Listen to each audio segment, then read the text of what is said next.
Hello everyone. India के ऊपर 50% tariff की न्यूज़ तो आप सबने सुनी होगी, लेकिन इसके पहले भी इंडिया का मार्केट काफी ऊपर नीचे रहा है पिछले एक साल में। यहाँ तक कि लास्ट ईयर जो अगस्त में इसने ऑल टाइम हाई बनाया था, एक साल पूरा होने के बाद भी उसको वो ब्रेक नहीं कर पाया। ऐसे में सिर्फ ये पॉइंट जो लास्ट ईयर दिया जा रहा था कि इंडिया का मार्केट काफी ओवर वैल्यूड है और इसलिए इन्वेस्टमेंट नहीं हो रही है, या फिर हमारा जो मार्केट है उसके अंदर टैक्सेशन गवर्नमेंट की इतने है कि एफआईआई के लिए मार्केट अट्रैक्टिव नहीं होता है, सिर्फ ये दो बातें ही पूरे इस इवेंट को जस्टिफाई नहीं करती। यहाँ जो मैं बात करने जा रहा हूँ उसमें काफी सारा स्पेकुलेशन और अजम्पशन भी है, तो मैं यही सजेस्ट करूंगा कि मेरी इस बात को आप खुद भी अपना एनालिसिस करके प्रूव कंफर्म करें और उसके बाद अपना एक ओपिनियन बनाएं कि जो मैं कह रहा हूँ वो सही है या नहीं। तो सबसे पहले इस पूरे सिनेरियो के मेन प्लेयर की बात करते हैं, जो कि है यूएस यूएस गवर्नमेंट और यूएस के एफआईआई इन्वेस्टर्स।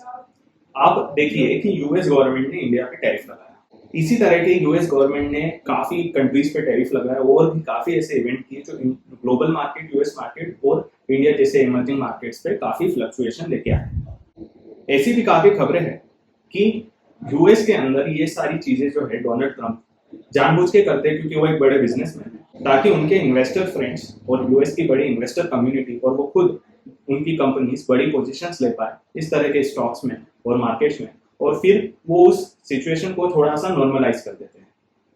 काफी सारी न्यूज ये भी है कि काफी सारे सीनेट मेंबर और जो यूएस कांग्रेस मेंबर्स है उन्होंने इस साल काफी रिटर्न बनाए। कुछ के रिटर्न तो वॉरेन बफेट के बेस्ट ईयर से भी ज्यादा है, जबकि उनको बहुत ज्यादा कुछ स्टॉक मार्केट का नॉलेज नहीं है। तो इसमें ये काफी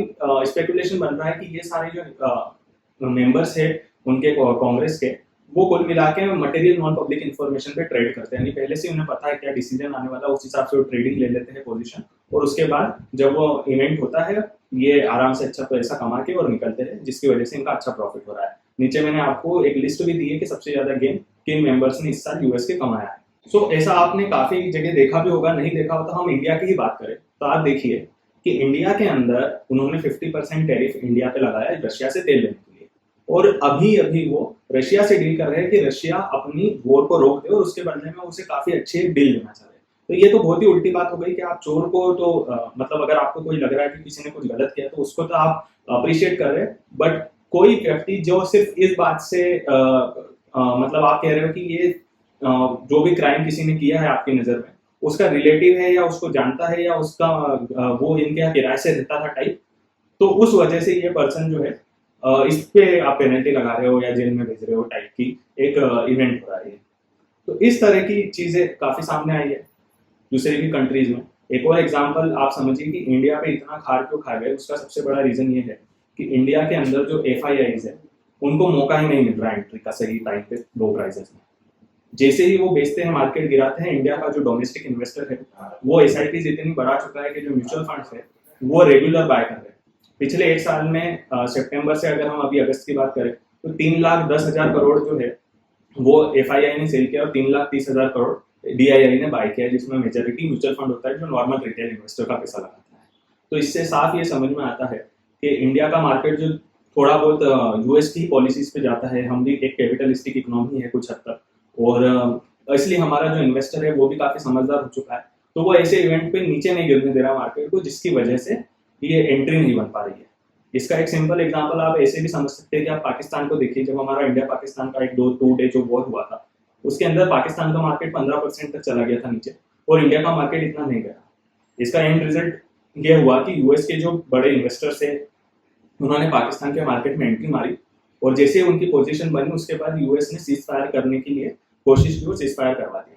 और फिर वो वापस पाकिस्तान का मार्केट ऊपर उठ गया। तो क्योंकि उनके यूएस इन्वेस्टर्स को इससे बेनिफिट हुआ, तो अभी आप ट्रेड डील में भी देखिए कि पाकिस्तान पे ना कोई पेनल्टी लगी है ना उस पर कोई इशू क्वेश्चनिंग हो रही है, जबकि इंडिया पे ये सारी टैरिफ सिर्फ इसलिए लग रही है, जो मुझे समझ में आता है कि इंडिया के मार्केट में एफआईआईज को एंट्री लेना है, और आगे ये हो सकता है कि इस तरह के इवेंट और भी हो, अगर मार्केट नीचे ना गिरे, काफी और भी कोशिश करे एफआईआईज, तो मार्केट में पैनिक शायद आगे भी आ सकता है। तो अब आपको इसमें यही समझना है कि आपको इस पे करना है इन्वेस्टेड, आपको अपनी एसआईपीज कंटिन्यू रखना है और इन्वेस्टमेंट कंटिन्यू रखना है। उसके रीजन ये है कि चाहे कुछ भी सिचुएशन हो, एंड में आपको बेनिफिट इससे होना है। एक तरीका ये है कि मान लीजिए मार्केट में पैनिक होता है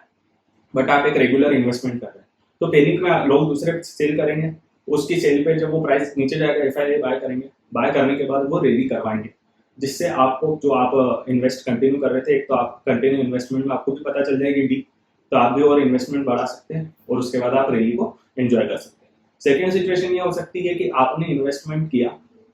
उसके बाद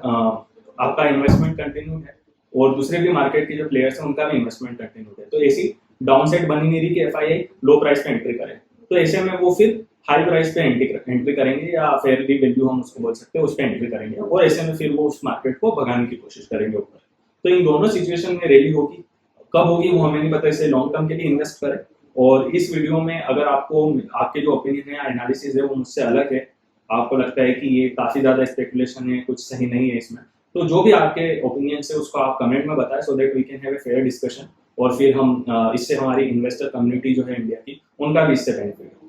इसी तरह के और वीडियो को देखने के लिए हमारे चैनल को सब्सक्राइब करना ना भूलें। Thank you very much.